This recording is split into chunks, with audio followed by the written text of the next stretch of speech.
Hey guys, it's Fred and Sheila. Sorry to be the bearer of bad news, but there's just more news on the fellow that was shot and killed in Lilly, Kentucky, while a search warrant was being served recently, and I've tried to hold my thoughts on it till more information was out, and been waiting on the somebody to show the search warrant. Of course, with the holidays and the clerk's office being closed, it's hard to. Search warrant is going to tell us a lot about it, and also the body cams of the officers if they're when they're released. Not if, but eventually, somebody with public record will get those, and we'll be able to see more. But the this story here tells a lot. This is Fox 56, and they've done an update. And Sheila and I mentioned in one of our videos, we'd like to know Mr. Harless, the guy that was shot and killed. We'd like to know his criminal record.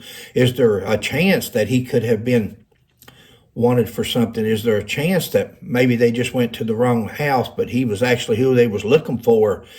Was the story about a weed eater, was it true? Were they really just searching for a weed eater and serving a warrant that late at night, looking for a weed eater and so forth? There's so many stories and rumors out there. It's hard to cipher through everything, and you don't want to make a misinformation or a miscomment and it be construed as you're taking sides one way or the other. We're not taking sides. We just trying to.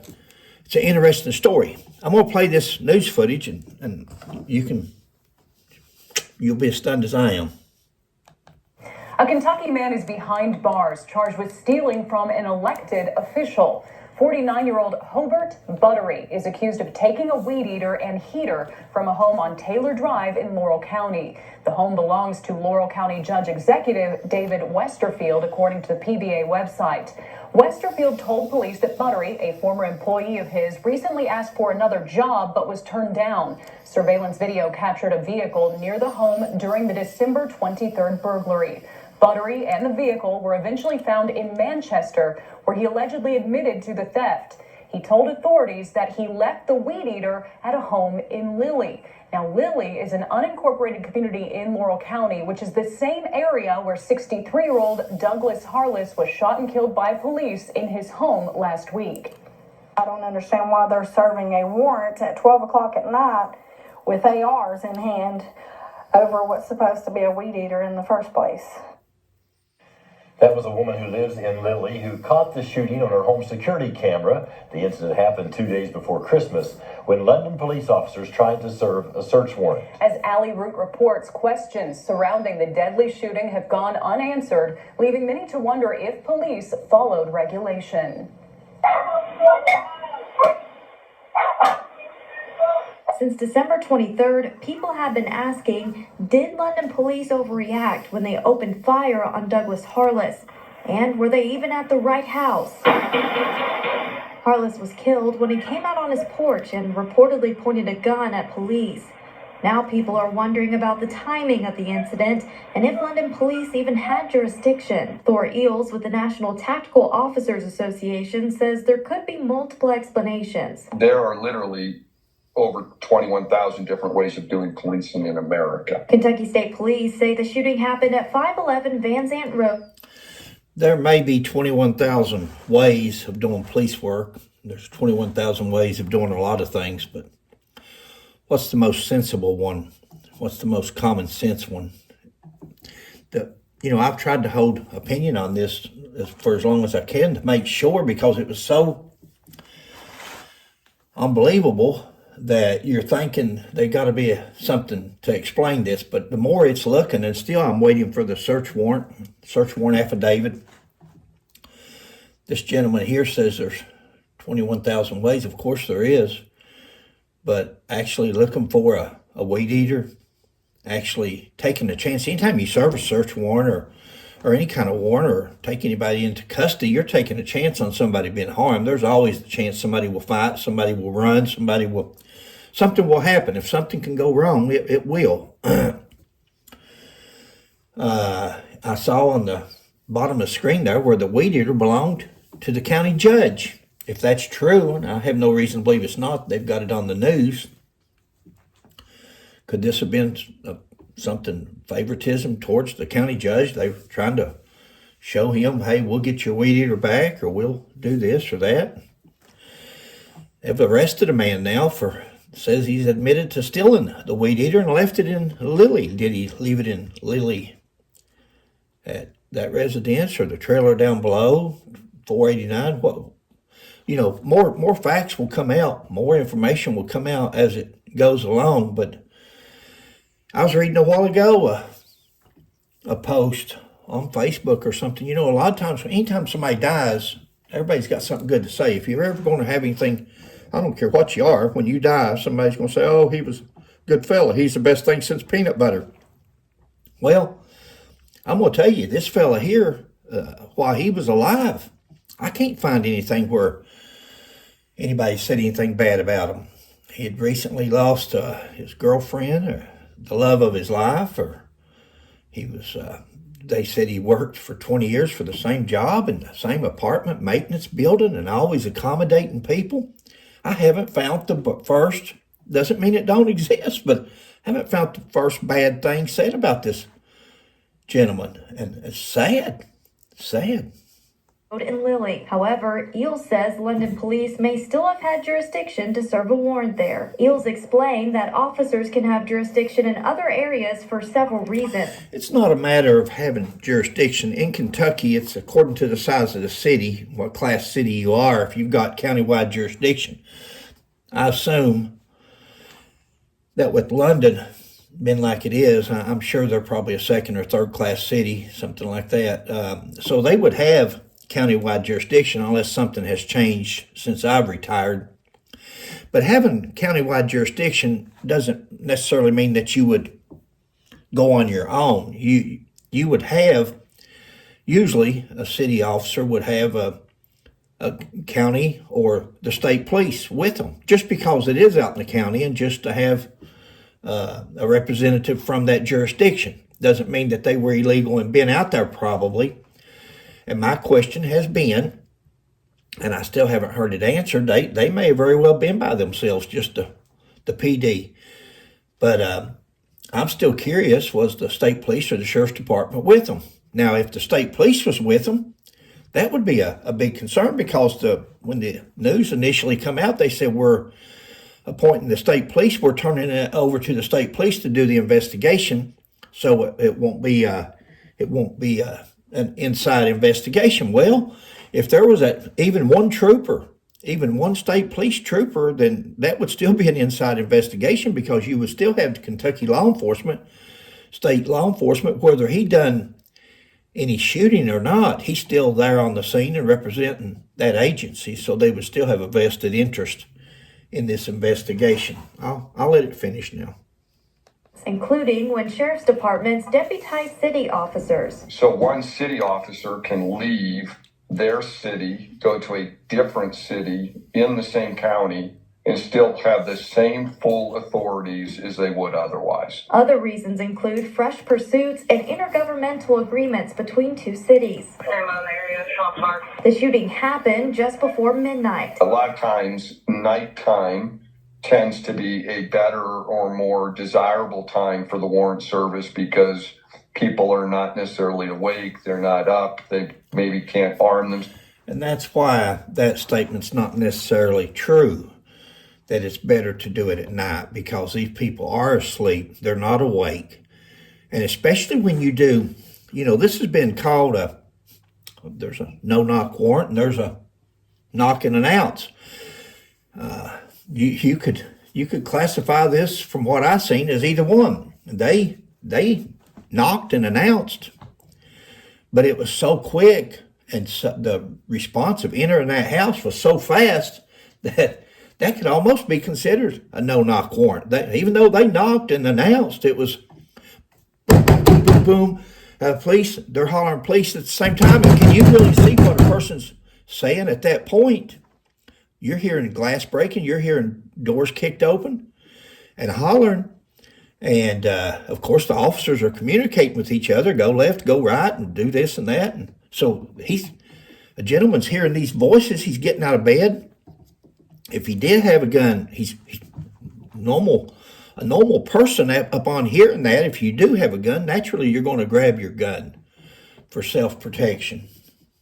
This gentleman here is sells as quickly. Eel says the timing of warrants often depends on their purpose and the urgency of preserving evidence. Regardless, Eel says his organization encouraged.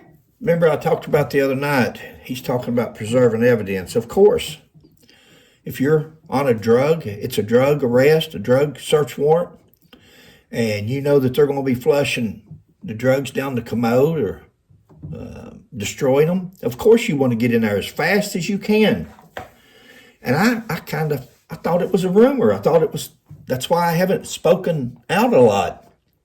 And people think, oh, he's taking this side or that side. I go on the side of the truth. I go on the side of the evidence. I didn't know this gentleman. I don't know anything about this. And London, I always thought was a professional police department. Everybody makes mistakes, but this is a major cluster. This is over a weed eater. You're not going to destroy a weed eater. The weed eater evidence is either there or it's not. There's no reason to have made that fast of an entry. Knock on the door. He comes to the door and says, hey, we got a search warrant. We're looking for a weed eater. But to go barreling in, again, some people misconstrued one of my videos where I said that cops love pursuits. Cops love executing search warrants. They're exciting. I didn't say it was a good thing. I just said that especially rookie cops or younger cops, you enjoy. Look how there's a movie, Cops, and all this and that people watch these people kicking down these doors and making entry into places, and people says, oh, that's exciting. That's why we watch it for. Well, we got to make sure we've got the right place, right people. Agencies to prioritize safety. We're not only worried about people being present in the structure that we're going to, but people that might be present outside or in the immediate vicinity. While the shooting happened at 511 Van Zant Road, dispatch audio indicates police were supposed to be at 489 Van Zant Road. 489 Van Zant Road. Eel says it's possible London police went to the wrong house. He adds that the NTOA advises agencies to survey the area in advance before serving warrants. Have you actually put eyes on it? Has someone driven by? Have you seen photographs of it? Have you, used Google Maps? We're working to... When I used to work undercover drugs, and my partner and I would get the information to fill out the affidavit for the search warrant. We would drive by. One of us would drive. The other one would either hold in the later years, you had video cameras, but we'd either go by snapping 35 millimeter pictures as we drive by, or we'd take a video. And we would go back to the office and write the warrant up, looking at the pictures of the residents and knowing that we had been there, knowing that was the structure that we wanted to search. And like this gentleman said, he is correct there, because now you've got GPS, you've got Google Maps. You can go right down and look at that place. You could review for the briefing before you go on the raid to execute the warrant. You could show the officers, here's what the house looks like. Here's where I want you on the right rear corner. I want you on the left rear corner. I want you watching this. You're going to make entry. You're going to do this. There's all kinds of things that takes place during this. Now, it's easy to Monday morning quarterback. It's easy to look at this, but again, some of these are seasoned officers. Some of these are, again, when you expect a supervisory positions and detectives and so forth like that, who filled out the affidavit for this search warrant? Who put the description on that affidavit? That's what we need to see. We've got to see that affidavit for the search warrant, we've got to see the address that's on there. We've got to see a description of what structure they were supposed to be searching. And that's some of the things. And we've got to see the body cam. You know, Kentucky law says, the way I read it, I've been out of it for a while, but the way I read this new law that passed about serving warrants between 6 and 10 p.m., 6 a.m. and 10 p.m., and to be done by a specialized unit and to be videoed, body cams. So I'm anxious to see the story on that. I haven't heard the first thing on a body cam's being produced or any footage that's been shown. Finish the story. Obtain a copy of the search warrant to check the address and determine what police were looking for, but have not heard back from London police. In Lexington, Allie Root, Fox. And that's what a person is waiting on. That's Fox 56, guys. Good news coverage on that story. And they said they're waiting on the search warrant. They just haven't received it yet. And that's what we need to see. That's going to tell some more of the story. But more and more, if they've arrested a fella for actually stealing the Weedeater, if they've, and you know, this gentleman, I don't want to talk hypothetically, but if he told him it was at Lily, Kentucky, and that's where this trailer and this house is at, is Lily. One of the things that comes to mind is maybe he sold the Weedeater to this fella here, not knowing. The fella may have bought the Weedeater, not knowing that the Weedeater was stolen. That's just a possibility. Maybe it's not at this residence at all. Maybe there's nothing to it. They just actually went to the wrong address.